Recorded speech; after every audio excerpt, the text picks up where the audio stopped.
Dans l'art de la guerre, une information au bon moment peut changer le destin d'une bataille, voire d'une guerre.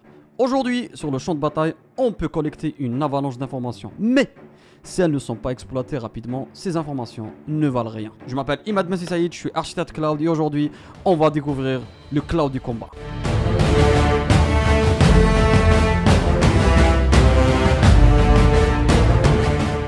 Imaginez un champ de bataille où chaque seconde compte, où la rapidité et la précision des décisions peuvent sauver des vies ou changer le cours d'une mission. Les armées sont confrontées à des défis colossaux, la nécessité d'une conscience situationnelle approfondie, la gestion des données massives en temps réel et bien sûr la coordination impeccable entre les unités sur terre, en mer et dans les airs. Prenons l'exemple de JTAC. Leur rôle est vital.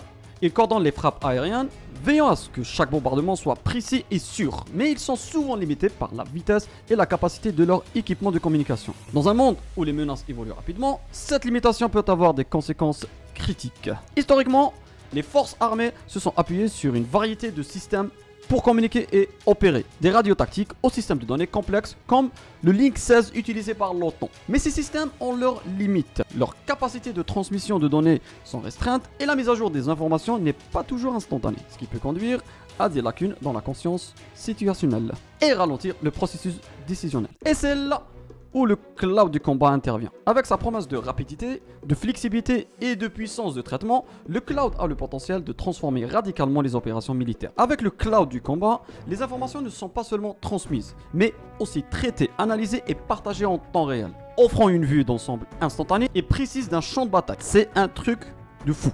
Chaque élément du matériel militaire, qu'il s'agisse d'avions, de véhicules terrestres ou de navires, devient un nœud crucial dans un vaste réseau interconnecté. Donc, c'est décentralisé et distribué sur plusieurs nœuds. Ils sont tous équipés de capteurs et de systèmes de communication capables de collecter, de traiter et partager des données. Ces données sont ensuite transmises, créant un réseau dynamique et en constante évolution. Cela signifie que chaque unité, indépendamment de sa localisation, peut accéder à des informations actualisées en temps réel et peut également contribuer à la richesse du réseau en partageant ses propres données. C'est un véritable écosystème de données où l'information circule librement et instantanément entre tous les participants et je vous laisse imaginer l'usage de l'IA dans ce contexte. Techniquement, ce déploiement repose sur une infrastructure robuste et sécurisée. Les serveurs supportent le choc et les températures extrêmes. Thales par exemple peut fournir ce type d'équipement. Donc les données transitent via un réseau chiffré utilisant à la fois la communication satellite et terrestre pour garantir que l'information est non seulement partagée rapidement mais aussi protégée contre les menaces externes.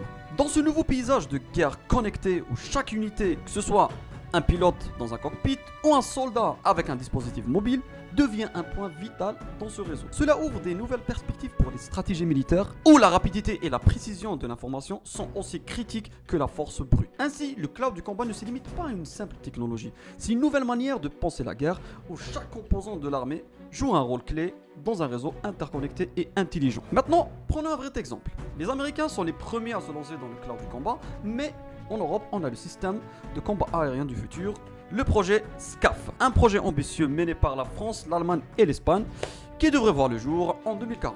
Le SCAF est un système complet qui intègre des avions pilotés, des drones, des systèmes de commandement et de contrôle au sein d'une architecture de cloud unifiée. Cette intégration permet une coordination et une réactivité sans précédent sur le champ de bataille. Autour du SCAF se trouve l'objectif d'exploiter pleinement le potentiel du cloud pour renforcer la supériorité aérienne, en partageant ces données en temps réel entre les différents éléments du système. En gros, le SCAF permet une prise de décision plus rapide et plus éclairée, essentielle dans les conflits modernes. On voit bien qu'il devient clair que le cloud du combat n'est pas une vision lointaine du futur, mais une réalité en cours de déploiement. Ces technologies transforment la manière dont les armées opèrent, marquant un tournant dans l'histoire militaire moderne. J'espère que vous avez bien aimé cet épisode, n'hésitez pas à vous abonner et je vous dis rendez-vous au prochain épisode. Allez, ciao!